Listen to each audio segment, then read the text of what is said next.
Hi bed parents. ஃப்ளஃபிக்கு வந்து இதோட 58வது நாள் ஆகுது. ஃப்ளஃபி வந்து இன்னைக்கு மதியானத்துலேருந்து சரியாக சாப்பிடவே இல்லை. ஃப்ளஃபிக்கு ரொம்ப பிடிக்கும்னு சொல்லிட்டு சரி ஈரல்லாம் வாங்கி கொண்டு வாயிலே வச்சாலும் ஃப்ளஃபி வந்து சுத்தமாக சாப்பிடல. டாக்ஸ் வந்து குட்டி போடுறக்கு ஒரு நாளைக்கு முன்னாடி எதுவுமே சாப்பிட மாட்டாங்க. அதனால ஃப்ளஃபி சாப்பிடலங்கும் போதே எனக்கு கொஞ்சம் குட்டி போட மாதிரி டவுட் ஆயிடுச்சு. அதனால ஃப்ளஃபிக்காக பெட்டெல்லாம் நான் ரெடி பண்ண ஆரம்பிச்சிட்டேன். பெட்டை போட்ட உடனே வந்து நல்லா மேடம் பெட்டில் படுத்துக்கிட்டாங்க. ஃப்ளஃபி வந்து மதியத்துலேருந்து சரியாக சாப்பிடவும் இல்லை, தண்ணியும் குடிக்கல. அதனால மேடம்க்கு வந்து கொஞ்சோண்டு ஈரல் தண்ணியை மட்டும் எடுத்து கொடுத்தேன். ஏன்னா ஈரல் கொடுத்தா சாப்பிடவே இல்லை. அதனால ஈரல் தண்ணியை கொடுப்போம்னு சொல்லிட்டு அதை மட்டும் கொடுத்துட்டு இருந்தேன். அதை நல்லாவே குடிச்சாங்க மேடம். தண்ணி நிறைய குடிக்கணும், ஏன்னா டீஹைட்ரேட் ஆகிட்டே இருப்பாங்க.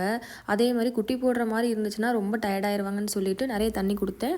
அதே மாதிரி குடிச்சிட்டா கொஞ்சம் எனர்ஜியாகவும் இருந்துச்சு, நல்லா தூங்கவும் செஞ்சுட்டா. நானும் சரின்னு போயிட்டேன். அதே மாதிரி ஃப்ளஃபி அணத்துல ஒரு துளி சத்தம் இல்லை, அவ பாட்டுக்கு படுத்து தூங்கிட்டு இருந்தா. நான் நினைச்சேன் நாளைக்கு நைட்டு, ஏன்னா 59 நாள் நைட்டு தான் குட்டி போடுவா அப்படின்னு நினைச்சேன். திடீர்னு விடிய காலையில 5 மணிக்கு பார்த்தா குட்டி போட்டு வச்சிருக்கா. நான் கூட அவளுக்கு கிளீன் பண்ணலாம் தெரியுமான்னு டவுட் பட்டுட்டே இருந்தேன். ஆனா சூப்பரா கிளீன் பண்ணி வச்சிருந்தா. நான் வரேன்னு சொல்லிட்டு அவசர அவசரமா மேடம் கிளீன் பண்ணிட்டு இருந்தாங்க.